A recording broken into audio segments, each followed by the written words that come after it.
من یک ساکنی جمهوری تاجیکستان، ساکنی ناحیه سنگبار که سالهای 92-97 جنگ شهروندی که در جمهوری تاجیکستان شد از اون برخوردار بودیم در همین جنگ.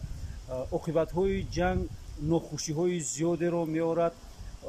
جنگ به تمام ساحه‌های اقتصادی، اجتماعی، مالی و تمام جمهوری حصارات خودش را می‌رساند.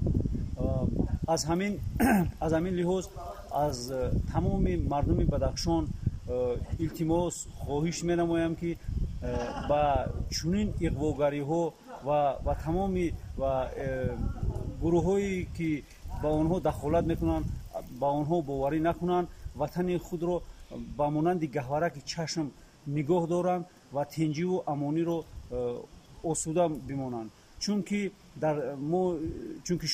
شاهد هستیم در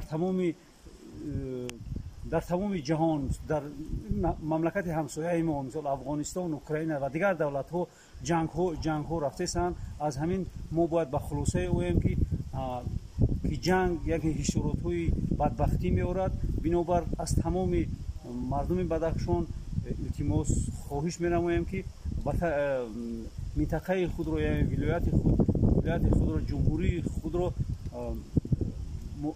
از هر گونه اغواگری ها نگاه کنند و با گپ‌های دیگر آدمان باور نکنند.